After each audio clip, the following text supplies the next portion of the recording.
Bonjour et bienvenue sur le podcast Entreprendre à l'étranger. Je suis Alim Derès, entrepreneur dans le digital depuis plus de 10 ans maintenant.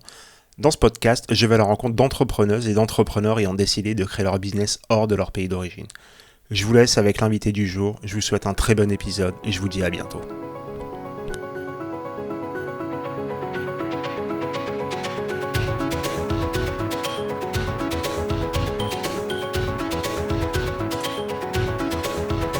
Merci et bienvenue à tous sur le podcast Entreprendre à l'étranger. Aujourd'hui, on va aller à Moscou. Alors, on n'avait pas encore fait la Russie, donc on va attaquer la Russie, en particulier Moscou, avec Marc. Marc qui est installé là-bas depuis maintenant 5 ans, qui est entrepreneur et récent papa d'un petit bout de chou, et qui aujourd'hui, là, il est en Bretagne, si je dis pas de bêtises, et du coup, Marc, merci d'être là, merci pour ton temps, puis comme la tradition le veut, je vais te laisser te présenter. Merci Alim, bonjour à tous.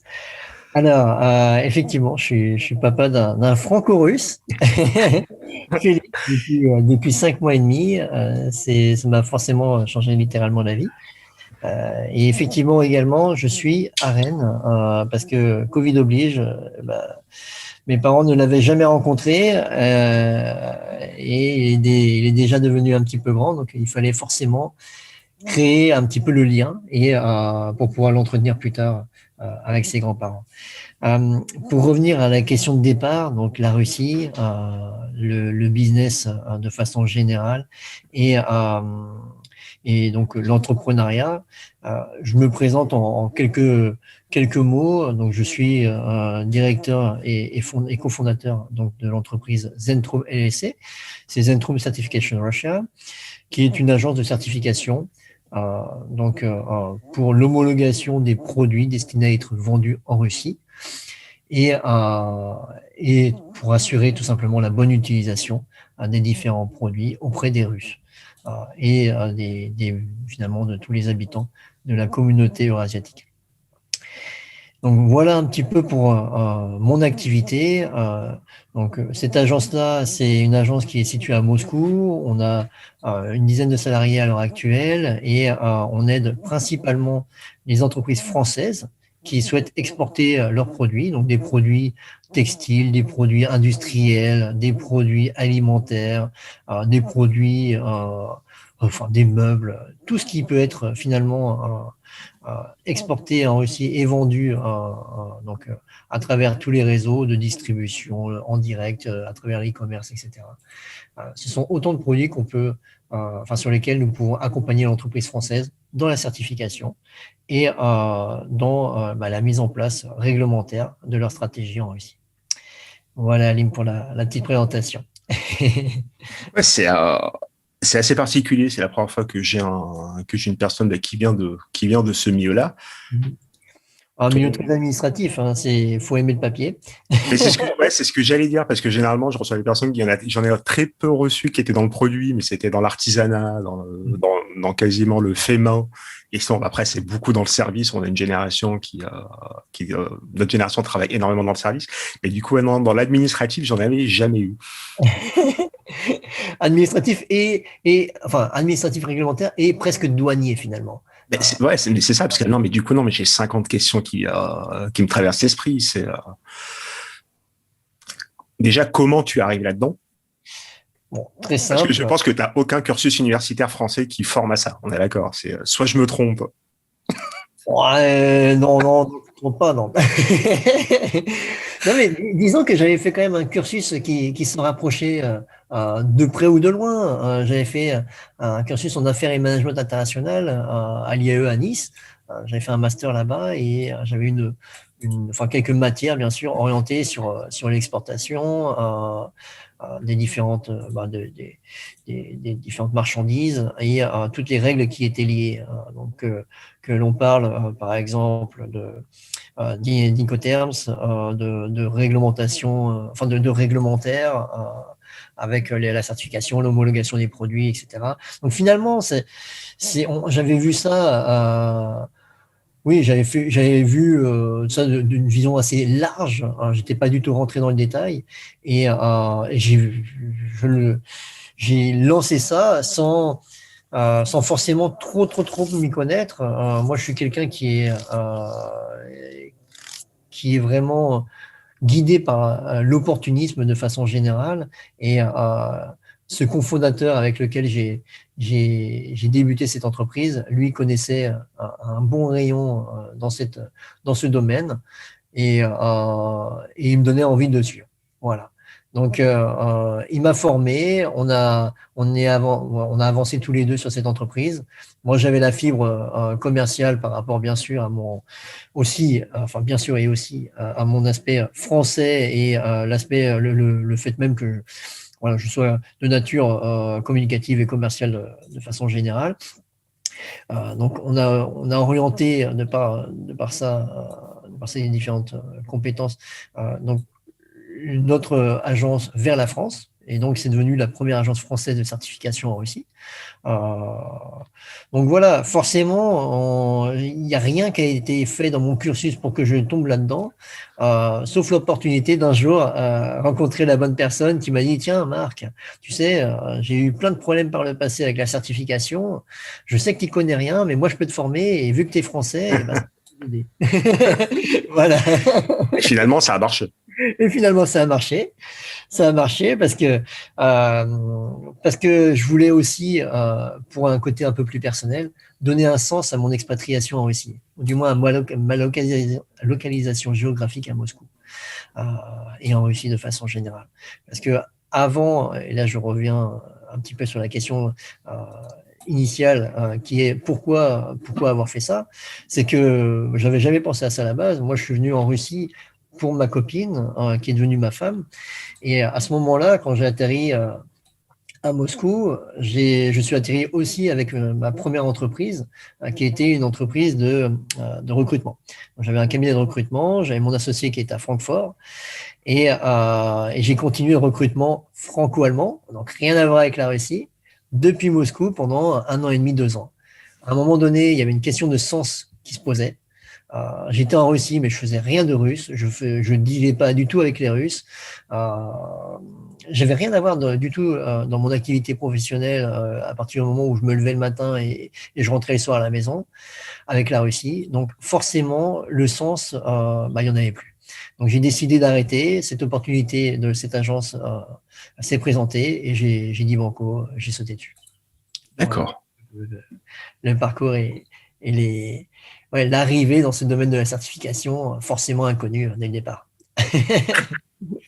Et du coup, sur le sens, sur l'aspect pratique, comment ça se passe? Moi, entreprise française, je veux m'installer en Russie pour vendre, je sais pas, un micro. Ouais. On va rester dans le thème du podcast. Je veux vendre des micros fabriqués en France. Je vais les vendre sur le sol russe. Ça se passe comment?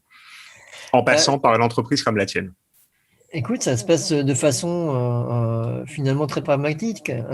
Qu'est-ce qu'on a besoin pour exporter vers un pays de façon générale? On a besoin de se renseigner sur les droits, déjà les devoirs de l'entreprise sur les produits qu'elle exporte.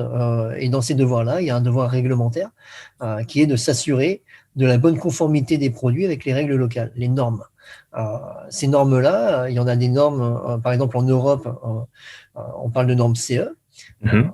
qui sont régulées suivant plein de règlements qui ont été inventés et créés pour ça, pour finalement assurer la sécurité des produits pour les consommateurs et pour que leur utilisation soit faite dans les critères qui ont été définis par les règlements.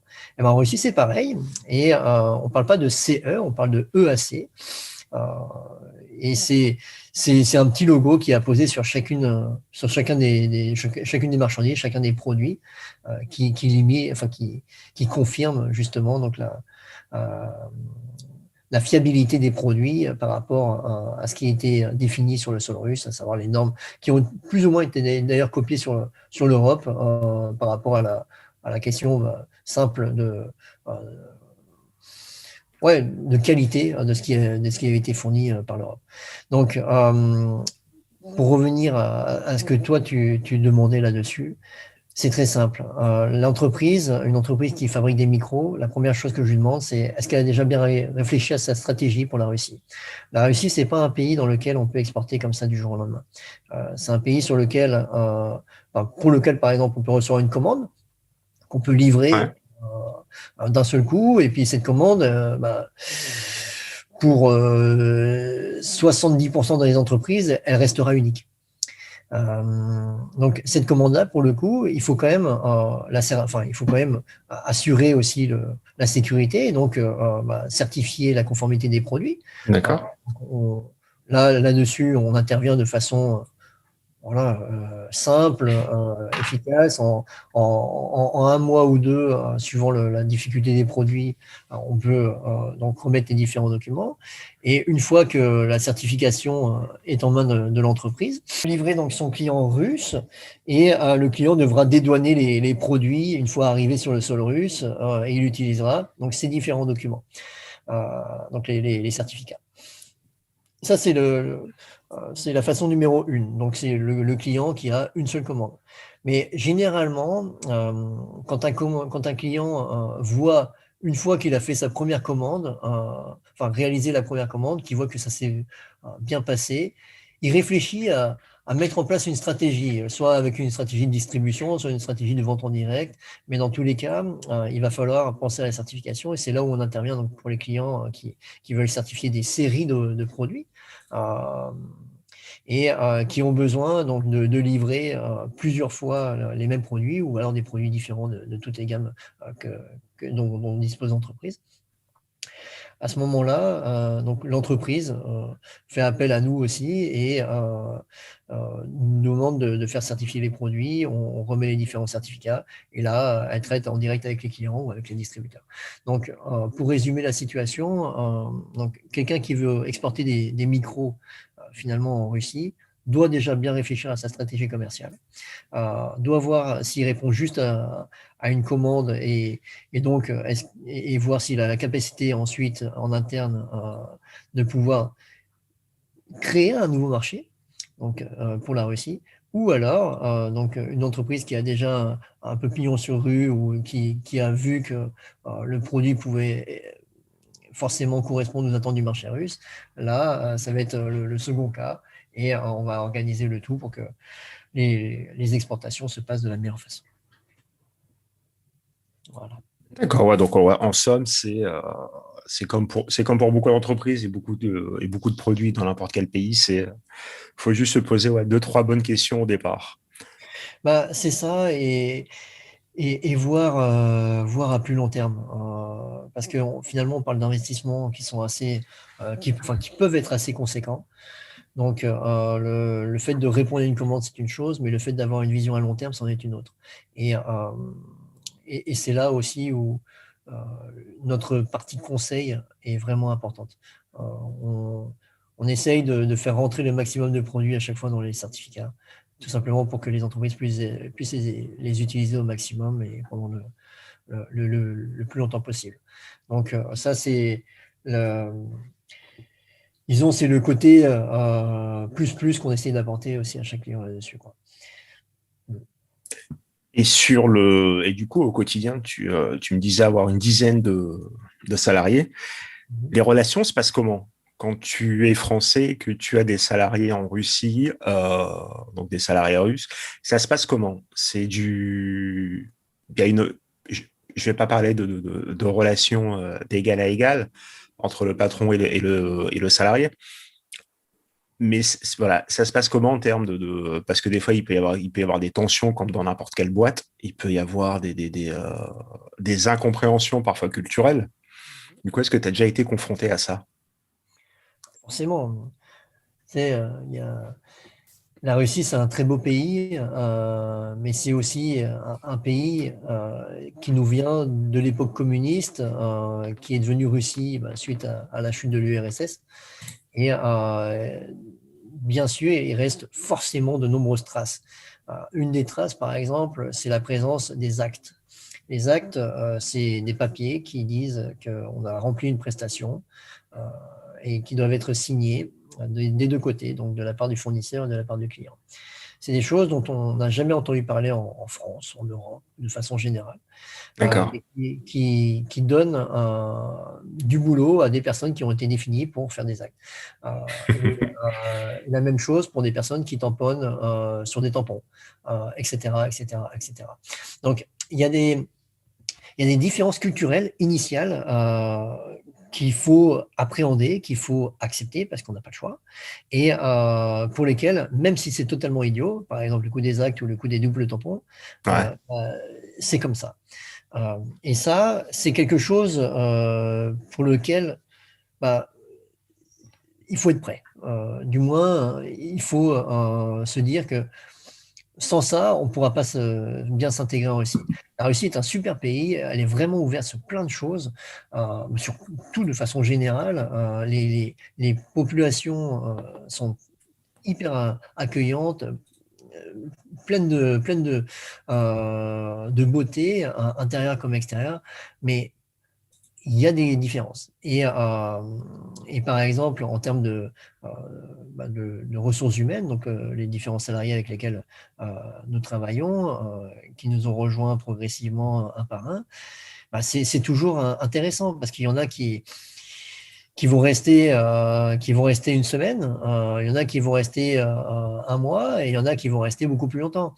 C'est-à-dire qu'un salarié russe, une fois que j'étais arrivé en Russie, on m'avait dit oui, les salariés peuvent partir si on leur offre 20 euros de plus en face. J'y croyais pas. Et c'est vrai. Et c'est vrai, bon, nous, ça nous est jamais arrivé en l'occurrence, du Ouais. moins j'espère. Euh, les salariés avaient soit compris que c'était pas pour eux le fait de traiter tout le temps avec des documents et des documents. Ça peut arriver, clairement. Par exemple, j'ai l'exemple concret d'une salariée qui, elle, avait toujours écouté sa maman qui lui avait dit oui, il faut que tu trouves un travail dans un bureau parce que c'est bien de trouver un travail dans un bureau. Donc, elle avait trouvé un travail dans un bureau avec nous. Elle venait des régions au sud de Moscou. Et donc forcément, déjà le déplacement, l'intégration à Moscou, c'était pas forcément évident. Mais derrière, le travail au bureau, quand elle, son rêve, c'était de devenir monitrice de surf, D'accord. forcément, enfin de snowboard, forcément, bah, c'est un peu difficile.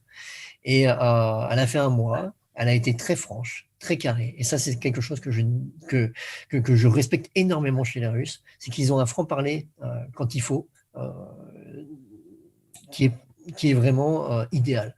Dans le sens où elle m'a dit, après avoir fait une visite très intéressante donc, bah, pour les autres salariés d'ailleurs, hein, d'un laboratoire où se passent les essais quand on doit faire des essais dans le cadre de certification et d'homologation de produits. Ouais. Elle m'avait dit, écoute Marc, ça a l'air d'être très intéressant pour les autres. Pour moi, ça ne l'est pas du tout. Je te remercie vraiment pour tout ce que tu as fait pour moi, pour mon intégration, pour ta bonté, pour ta gentillesse dans toutes les étapes, etc. Mais, mais je peux pas. Je peux pas. Je préfère te dire ça tout de suite. Et, et pour nous, tu vois, eh ben, c'était excellent parce que nous aussi, on voyait qu'il y avait une petite démotivation et nous aussi, on ne savait pas comment gérer cette situation. Et au final, elle s'est résolue en 1 minute. En 1 minute, elle a su d'un seul coup que c'était pas possible pour elle. Nous, on savait que c'était pas possible pour nous. On s'est quitté d'un commun accord. En 3 jours, elle était plus chez nous. Et ça, c'était super. C'était super pour elle parce que elle a compris que son but, c'était d'aller rejoindre Sochi et les montagnes à côté pour faire monitrice de snowboard et d'aller dire à sa maman, écoute maman, j'ai essayé. Voilà, mais c'est pas pour moi. Et pour nous, bah, on a gagné bah, du temps parce que former des personnes qui soient français, russes ou n'importe quelle nationalité, ça prend du temps, ça coûte de l'argent et forcément, quand on les forme et qu'ils doivent partir juste après, c'est moins bien. Donc, en gros, pour résumer la chose sur les salariés russes, je dirais qu'ils sont très francs, ils savent travailler, ils sont très bien éduqués de façon générale. Ils parlent des langues. Nous, on a des salariés qui sont donc tous bilingues français-russe et anglais d'ailleurs. Enfin, pour beaucoup, ils maîtrisent aussi l'anglais. Euh, pour une, l'espagnol. Pour une autre, bah, l'allemand. C'est autant de langues avec lesquelles on travaille aussi au quotidien. Donc, c'est intéressant de pouvoir compter sur leurs compétences. Et de savoir aussi que, en bon chef d'entreprise, de savoir qu'on peut, euh, bah, bien sûr, faire aussi du profit, parce que c'est ça qui nous guide, sur ces compétences qu'eux maîtrisent. Donc ça, c'est vraiment intéressant. Pourquoi du profit? Parce que le coût du travail en Russie est très peu élevé finalement. Euh, nos salariés, on les respecte énormément, on les paye plus que le prix du marché et on leur offre toujours plein de choses à côté parce que ça, c'est le côté français aussi que je veux implémenter. C'est le côté sympa que de toute façon qui me correspond, que je souhaite de toute façon communiquer et donner au quotidien. Mais même avec toutes ces belles paroles, finalement, quand on regarde le plan comptable, on arrive avec un salaire euh, que nous, on paye aux alentours des 1200 euros, euh, tout compris. Et pour des personnes formées, des personnes vraiment intéressantes et vraiment compétentes. Donc ça, c'est un côté vraiment très pertinent dans le fait de créer une entreprise en Russie, c'est qu'on peut compter sur des personnes compétentes intéressées, intéressantes, et avec un salaire qui nous permet d'en employer deux au lieu d'une. Et ça, c'est forcément l'entreprise peut aller beaucoup plus vite. Euh, donc voilà, au niveau des traits de caractère, de façon générale, les Russes ont besoin quand même qu'on leur donne des guidelines. De façon générale, ils attendent d'avoir des ordres. Euh, je suis pas très bon pour ça en toute franchise.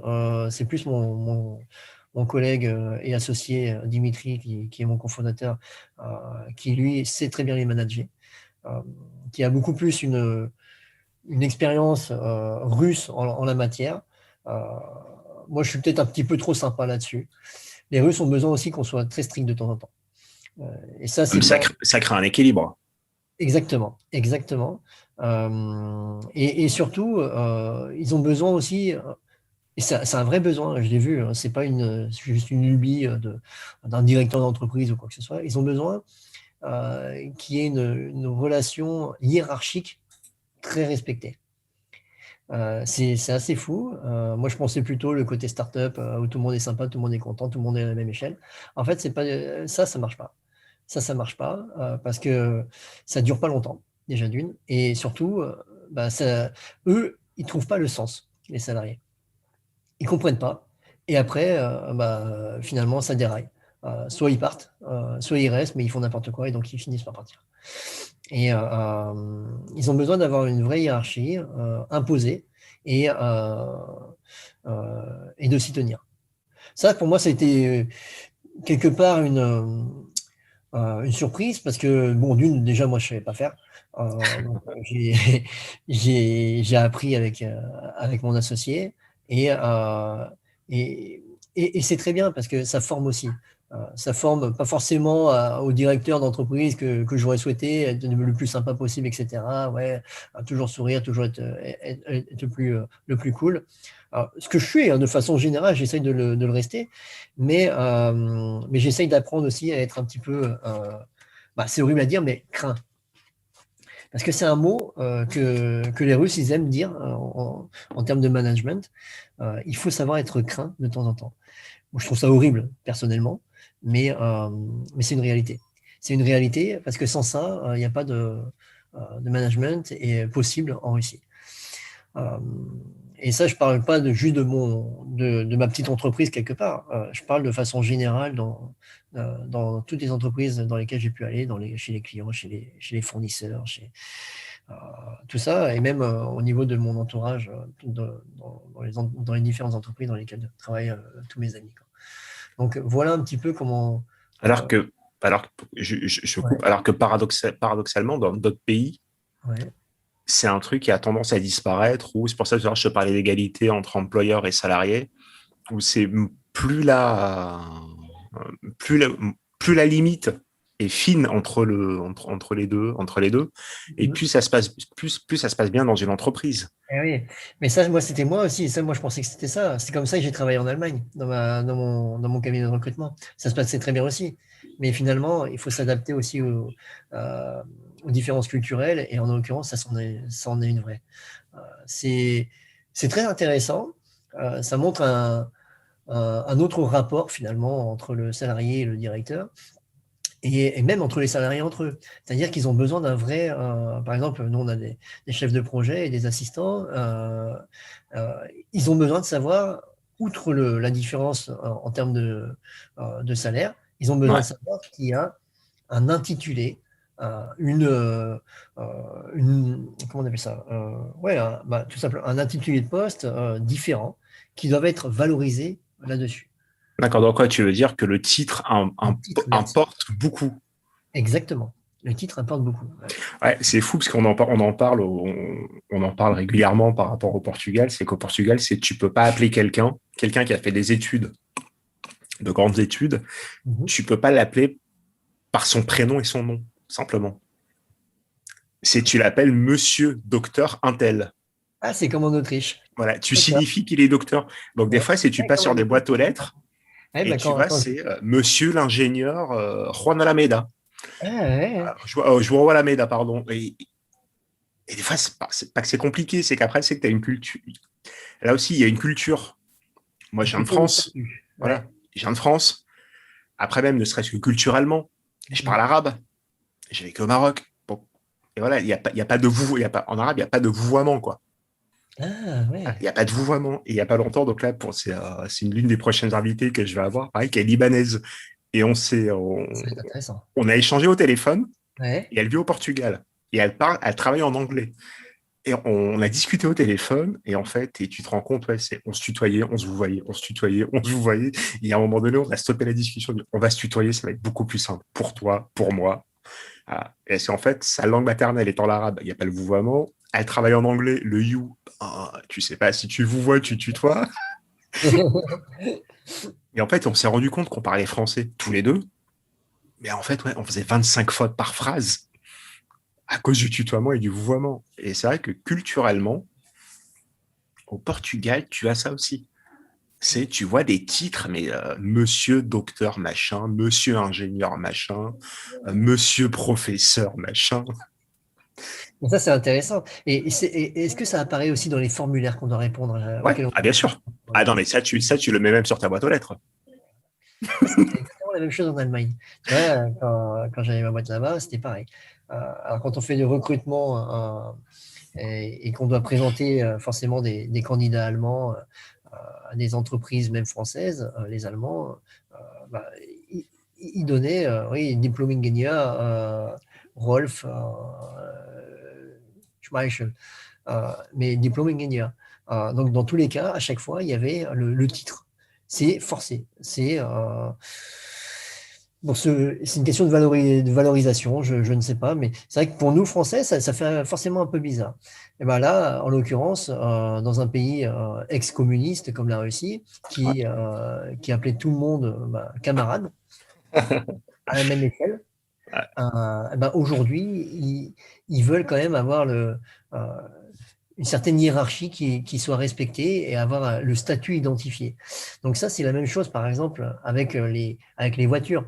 J'ai jamais vu autant de voitures, enfin de Mercedes, de BMW, de voitures de luxe, en fait, de façon générale.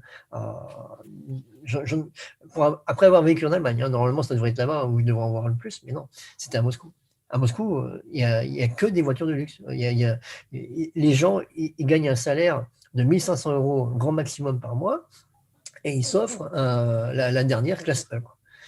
Tout simplement parce qu'il y a une question de statut à respecter. Et pas aussi par rapport à sa femme, par rapport à son gosse, par rapport à tout le monde. Alors, ils vont se mettre des crédits sur le dos pendant 20 ans, Ouais. mais ils s'en fichent. Ils habitent dans un taudis, mais ils s'en fichent. Ils veulent avoir la belle voiture, quoi. Et ça, c'est fou. Ouais, C'est, ouais, euh, non, culturellement, c'est compréhensible dans le sens où ouais, ça vient annoncer quelque chose. Tu sais, tu comptes par par ce que tu possèdes. Ben, il y a ça, et il y a aussi le fait que la Russie, c'est un pays qui est très intéressant. Bon, bah, on pourra en reparler certainement avec le Covid, etc. Ils n'ont pas peur de la mort, ils s'en fichent. D'accord. Mais tout ça parce que, en fait, pour eux, penser à après-demain, c'est hyper compliqué. Déjà demain, c'est compliqué. Mais alors après-demain, waouh. Alors, le fait d'acheter une voiture tout de suite classe E ou n'importe quoi, ou Mercedes classe E, le ML, le machin, c'est parce qu'ils veulent l'avoir tout de suite. Parce qu'ils savent pas que demain, à tout moment, enfin, ils se disent que demain, à tout moment, ils peuvent ne plus rien avoir du tout.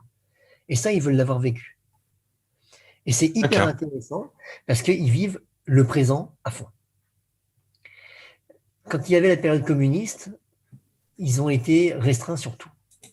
Et dès qu'ils pouvaient, enfin dès qu'ils en sont sortis et qu'ils pouvaient finalement se libérer un petit peu euh, bah, de l'emprise qui était uniforme sur tout le monde, à savoir qu'il fallait avoir tous la même voiture, le machin, le même machin, bah là ils se sont dit tiens, j'ai envie de me faire plaisir et j'ai envie de me dire que bah, même si je fais ce crédit-là et qui va me durer pendant 20 ans, de toute façon, à tout moment, je vis encore que 1 an et puis voilà, et puis crédit, bah, il s'éteindra avec moi et terminé. Mais c'est ça, c'est vraiment ça. Et c'est rigolo, hein? Mais, Mais du coup, comment ils font pour avoir une vision d'entrepreneur? Mais du coup, moi, c'est la question qui me taraude aussi. C'est fondamentalement, quelle est la différence entre un entrepreneur français et un entrepreneur russe? bah, déjà, il y a deux types d'entrepreneurs russes à l'heure actuelle. Il y a les vieux, ceux qui ont repris des, des industries, que ce soit par simple dialogue ou avec le pistolet il y a quelques années. Et c'est pas juste des clichés, ça s'est vraiment passé comme ça pour certains.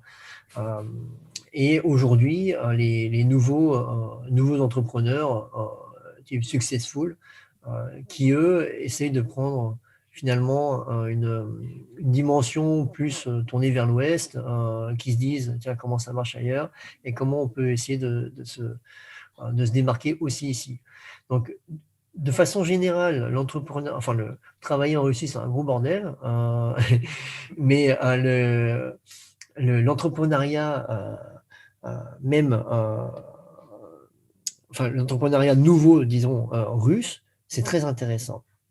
Ils surfent sur toutes les nouveautés, sur toutes les tendances, sur tout ce qui, tout ce qui peut être le plus high-tech possible et veulent être les premiers. Par exemple, il y a, bon, je ne sais pas si tu sais, mais par exemple, en tout ce qui est matière technologique, la Russie n'est pas dégueulasse du tout. Elle dispose de son propre moteur de recherche, qui est les- le sort de Google local, qui s'appelle Yandex, et tous les à côté. Donc, les Yandex Drive, enfin, le Google Drive, le Uber, etc. Tous ces trucs-là, il y a un équivalent de tout en Russie. D'accord. Et ça a été fait par des nouveaux entrepreneurs, par des types qui ont voulu faire quelque chose pour leur pays, qui ont voulu faire quelque chose de différenciant et bien sûr créer des fortunes dans ces différents domaines. Mais c'est des types aussi avec lesquels s'accompagne aussi le renouveau finalement de l'entrepreneuriat en Russie. Il n'y avait pas d'entrepreneuriat avant. Avant, c'était des boulots qui étaient donnés par l'État, avec des entreprises qui étaient étatiques et pour lesquelles bah, travaillaient des personnes toute leur vie, enfin quasiment dans la même entreprise, qui n'était pas une entreprise, c'était juste un organe finalement de travail dans lequel ils percevaient une rémunération en nature ou quoi que ce soit. D'ailleurs, il y en a beaucoup qui ont eu des appartements, des choses. Euh, on pourrait en parler pendant des heures, mais la chose est euh, que ça, au niveau de leur avancement, je dirais, en termes de marché, même de l'immobilier d'entreprise, il n'y avait rien du tout à la fin au début des années 90, à la sortie de la période communiste. Il n'y avait aucun bureau. Il n'y a pas de bureau à Moscou. Il D'accord. n'y a pas de bureau. Nous, Oui, ce qu'on ça va. faisait dans les bureaux, aller au bureau, etc., il n'y avait pas ça. Et donc là, ils ont créé tout un arsenal immobilier en termes de bureaux pour finalement coïncider aussi avec la nouvelle vision de la Russie moderne, une vision pas entrepreneuriale, hein, je pourrais pas dire ça, mais c'est une vision tout simplement. euh, mince, je perds mes mots comme par hasard. Euh, mince, quand, attends, excuse-moi. Bon, bref, une vision économique de l'économie de marché euh, est tout à fait commune planétairement. Euh, donc là, on est parti d'une économie centralisée à une économie de marché avec finalement un modèle qui était les États-Unis, de devenir vraiment euh, voilà, de maîtriser cette économie, de dire, nous, on veut être plus riches, on veut être ci, on veut être ça. On est passé d'une population qui se satisfaisait de ce qu'elle avait à une population qui voulait devenir riche du jour au lendemain. Et donc, il n'y avait pas de bureau, il n'y avait rien. Donc, ils ont créé des bureaux. Aujourd'hui, il y a un équivalent de la Défense qui s'appelle Moscow City, avec plein de bureaux à l'intérieur, avec encore plein de bureaux vides. Mais il y a une vraie volonté de passer à une nouvelle étape, à cette économie de marché et à se développer, se développer, se développer, se développer et devenir une référence numéro une. Euh, Comme je dis, on pourrait en parler pendant des heures. Mais là, je pense pas que ce soit forcément le thème. On pourrait y revenir. Ouais, On pourrait y revenir on dans un revient, prochain ouais. Voilà. podcast. C'est Mais en l'occurrence, très intéressant. C'est euh, aucun bureau avant. Là, ils ont tout refait. Donc, des entreprises, ça n'existait pas. Donc, finalement, c'est une société qui s'habitue énormément, qui est très instable. Donc, elle doit s'habituer à tout ce qui est nouveau. Et c'est en ça aussi que les nouveaux entrepreneurs sont intéressants. C'est qu'ils ont créé des choses sur rien. Voilà ce que je voulais dire. Ouais. d'accord. D'accord. Alors, tu l'as évoqué.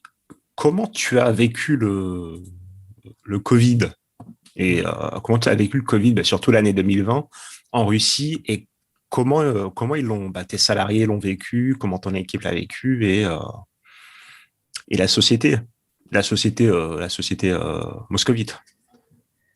Nous, c'est très simple. C'est le Covid. Aujourd'hui, je pourrais presque dire qu'on n'y est plus. Ou du moins, c'est ce qu'on voit dans les rues. C'est, c'est compliqué de dire qu'il y a quoi que ce soit, quoi. Euh, Pourquoi? Parce que finalement, déjà, tout ce qui était confinement, tout ça, ça a duré véritablement qu'une semaine, disons, au lieu du mois qui était prévu. Mais déjà, même quand on parle d'un mois et quand on parle d'un seul confinement, ça devient déjà même presque idéal pour ma famille française, pour mes amis français qui, eux, commencent à subir leur troisième confinement, qui se dit, mais c'est pas possible, on va pas en sortir. Et là, moi, le fait de revenir en Bretagne, de voir un petit peu comment ça va, je me dis, enfin, je suis choqué. J'ai été choqué à mon retour. Je suis encore choqué. C'est tellement différent. Quand je dis tout à l'heure que le Covid n'existe plus, c'est parce que moi, ça fait un an. Ouais, non, peut-être pas un. Ouais, disons, ça fait 9 mois qu'on retourne au restaurant, qu'on va au bar, qu'on reprend notre vie tout à fait normale. Normale. C'est c'est même bizarre en fait de se dire que ça puisse être encore fermé. Euh, la, la dimension actuelle de la prise enfin, de la prise en compte dans les différents pays du Covid, elle est hyper intéressante parce que finalement, on voit que d'un côté, il y a des modèles comme le modèle russe qui, comme je l'ai expliqué tout à l'heure, dont la population n'a pas peur de la mort et pour lequel ils se disent, bon, écoutez, nous, on a 100 000, 200 000, 300 000 morts, bon, malheureusement, c'est comme ça, mais au moins, on a évité tout le reste. C'est-à-dire que si jamais ils fermaient les entreprises, si jamais ils fermaient tout, bah là, il y en aurait eu largement plus. Parce que déjà qu'ils ne gagnent pas beaucoup, comme je l'ai dit aussi tout à l'heure. J'imagine, ouais. Alors, si demain, on leur enlève le si peu qu'ils ont, bah là, c'est terminé, quoi. Tout le monde est dans la rue et tout le monde va commencer à faire des sacrées manifestations pour essayer d'aller acheter son bout de pain. On n'est pas dans les mêmes dimensions. On a d'un côté, par exemple, la France, qui est un pays riche sur le papier, et même dans les faits, clairement, par rapport au formidable appui et support financier qu'ils ont développé depuis le début du Covid. Voilà, ça, par contre, je trouve ça extraordinaire. Quand la Russie, par exemple, a promis des aides économiques qui étaient minimes, mais même ces aides minimes, pour beaucoup, ne sont jamais arrivées. Là, il y a eu un réel impact en France, et ça, c'est quelque chose que je respecte énormément. En revanche, le fait est que la Russie, bon, bien sûr, il n'y a pas eu forcément les aides qui avaient été promises, mais derrière, il y a une économie qui est restée en place. Et l'un dans l'autre, bon, je ne sais pas quel est le meilleur, mais ce que je vois juste, c'est au niveau de la situation concrète. Nous, on a repris à vivre de façon tout à fait normale, quand ici, les gens, ils sont encore en train de se dire « Ah, mais j'ai pas envie que tu me contamines ». En Russie, moi, c'est bien simple. Je connais juste 2 ou 3 personnes qui n'ont pas été malades. C'est pas comme en France, je connais 2 ou 3 personnes qui ont été malades. Non. C'est ce que j'allais te dire. On est complètement à l'opposé sur l'échelle. Complètement à l'opposé. C'est-à-dire qu'il y a un système qui s'est dit, bon, bah, nous, de toute façon, on laisse faire. Comme j'ai dit, il y a 100 000, 200 000, 300 000 morts, bon, bah, c'est malheureux, mais on ne peut pas tout arrêter parce qu'on n'en a pas les moyens. Et donc, bah, forcément, il y a eu les morts, mais forcément aussi, bah, il y a eu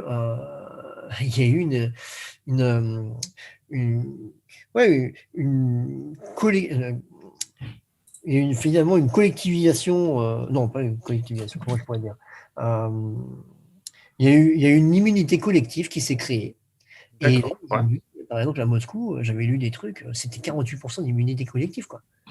Simplement que tous les types sont tombés malades et en ont guéri.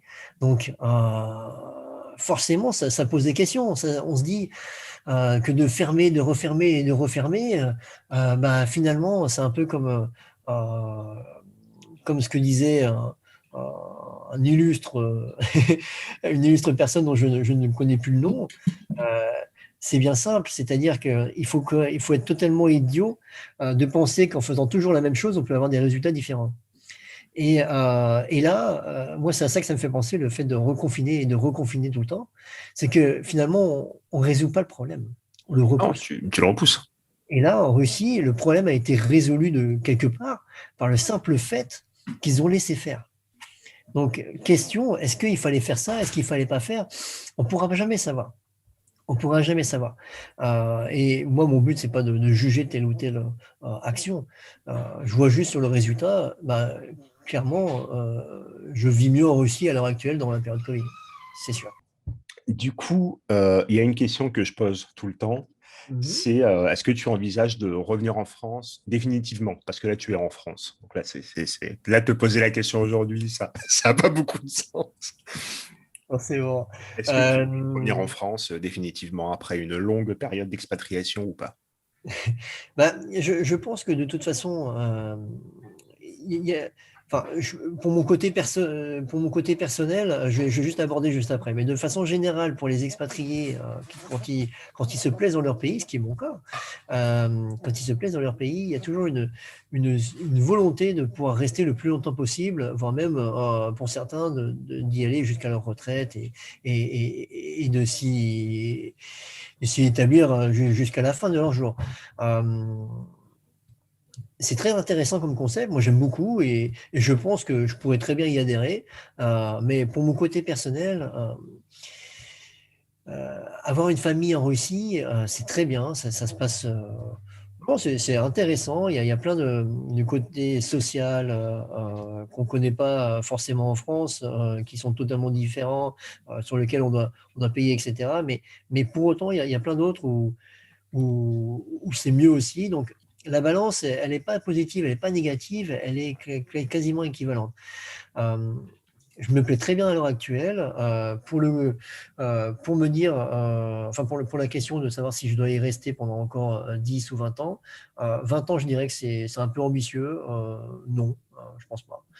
10 ans, déjà, je trouverais ça tellement arrogant de ma part de me dire, oui, non, bien sûr que j'y resterai pendant encore 10 ans.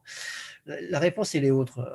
Je pense qu'il y a un moment, on est tous des entrepreneurs, on peut se dire qu'on peut faire ce qu'on fait n'importe où.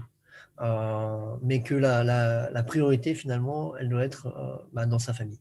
Et moi, ma famille, aujourd'hui, c'est mon petit, mon petit, ma femme, bien sûr, mais aussi mes prochains enfants. Et je ne pense pas que la Russie, ou du moins Moscou en tant que tel, soit un terreau favorable à leur évolution, par exemple, de 5 à 15 ans. Je pense que quand mon fils aura 5 ans, au maximum, donc en gros dans 5 ans, euh, on rentrera. On rentrera parce qu'on a besoin de verdure, on a besoin de nature, on a besoin de respirer, on a besoin finalement aussi de voir autre chose que des gros buildings de partout, de sentir autre chose que de la poussière, même si, bien sûr, on peut très bien le faire quand on sort de Moscou. Mais il ne faut pas se leurrer, on passe notre vie dans Moscou, on passe notre vie dans la voiture, dans les embouteillages, dans le métro. Alors, c'est très intéressant parce qu'on a une vie forcément hyper culturelle, hyper branchée, hyper joviale. Et c'est fun, c'est vraiment cool. Mais à un moment donné, je pense que mes enfants ne m'en voudront pas de me dire, enfin d'avoir fait un choix et de leur dire, bon bah, j'ai préféré rentrer en France. Même ma femme qui est russe, elle, pour elle, ce ne sera pas rentrer, ce sera s'expatrier en France. Et la région dans laquelle on pourrait très bien s'implanter, ce sera soit bien sûr la Bretagne, j'en suis originaire, mais on penche plutôt sur la région du Sud. Tout ce qui est Nice, où on a aussi beaucoup d'amis, beaucoup d'arguments. J'y suis régulièrement, donc. Ouais, bah, ouais, non, mais il y a des arguments forcément qui pèsent dans la balance. Le fait qu'il y ait beaucoup de russophones ou de Russes tout simplement dans cette partie du Sud, dans le Sud-Est, est indéniable. Et ça pourrait faire un très bon compromis. Un très très bon compromis. Donc, rentrer en France, oui, quand, je ne sais pas encore, mais à un horizon de 5 ans, je pense. Et si ce n'est pas avant. Et pour y faire quoi? Certainement la même chose, puisque finalement, on peut continuer depuis n'importe où nos activités d'entrepreneur. Et pourquoi pas le sens inverse, du coup? Voilà. Il suffit d'avoir monté une structure qui puisse être favorable à ce type de processus, mais ça ne tient qu'à nous de le faire, ou de créer quelque chose d'autre. Et à un moment, la seule chose qui nous limite, c'est nous-mêmes. Donc, moi, c'est ça que je vois. Je vois pas un changement par rapport à un travail ou par rapport à quoi que ce soit. Je vois un changement par rapport à la vie, qu'on peut offrir à nos enfants. Et cette vie-là, je pense qu'elle sera un peu plus favorable en France. Écoute, je souhaite juste qu'on en reparle un jour, non, mais qu'on se croise même à Nice, hein, qui sait, va savoir. Un grand Va plaisir. savoir. Comment dire, là, j'enregistre depuis Marseille, l'un des invités que j'ai eu il y a quelques semaines, il m'a dit non, mais tu comprends, il savait pas où j'étais. Non, tu comprends, ça a été une souffrance pour moi de quitter Marseille, et je commence à lui donner des infos sur Marseille. Je lui dis, je suis dans le 5e, et là, j'ai vu de la lumière dans ses yeux. Ah oui, tu sais, en parlant de Marseille, par exemple, juste avant de venir en Bretagne, j'ai fait un dernier call avec un client qui est une entreprise marseillaise. Et la dame, c'était juste avant le week-end de Pâques. Et la dame me dit, ah bah, comment il fait, enfin, quel temps il fait par chez vous? Je dis, bah, c'est un peu compliqué, il fait encore un peu froid, et puis on a eu de la neige avant-hier. Ah, mais attendez, mais on n'est pas en avril? Je suis si, si, si, oui, on est en avril. Ouais. Ah ouais, d'accord. Et là, elle me dit, ah bah, vous voyez, ça, c'est vrai que c'est intéressant, quand même, mais bon, je crois que je me sens quand même mieux, tranquillement, même en confinement, à aller pouvoir courir sur les calanques, à pouvoir aller me baigner si j'ai envie, à prendre le soleil, parce que oui, chez nous, il y a du soleil déjà depuis quelques temps, et puis là, on commence Mhm. à et voilà. Alors, bien sûr, les restaurants, les bars sont fermés, etc. Mais finalement, est-ce que c'est le principal? Bon, aujourd'hui, je peux très bien me dire que je prends un petit sac, je prends mon pique-nique, mon sandwich, une petite bouteille à boire et paf, on va sur la plage. Enfin, c'est une qualité de vie qu'on n'a pas ailleurs. La qualité de vie à la française, c'est incroyable. Et c'est ça qu'il faut retenir vraiment, bah, moi, de mon approche du moins. C'est que je suis très sensible à l'expatriation. J'ai vécu dans trois pays différents. J'adore rencontrer des personnes différentes, d'avoir une autre culture en face de moi, euh, de voir tout ça. C'est extraordinaire de pouvoir vivre et de pouvoir aussi créer son travail finalement à l'étranger. Mais c'est aussi extraordinaire de se dire que on peut avoir ça et se dire qu'un jour, on peut surtout associer le tout avec le rythme à la française et l'art de vivre à la française. L'art de vivre à la française, c'est pas juste dans les livres, c'est une réalité. C'est quelque chose qu'on remarque surtout quand on est à l'expatriation. Quand on vit à l'étranger, on l'apprécie, ça nous manque. Ça, je te Exactement. l'accorde. On apprécie le retour et on se dit, on comprend en fait pourquoi on est parti, mais surtout pourquoi on a envie de revenir. Euh, donc ça, pour moi, c'est hyper intéressant. Et ça fait partie, bien sûr, de mes volontés de revenir à un moment.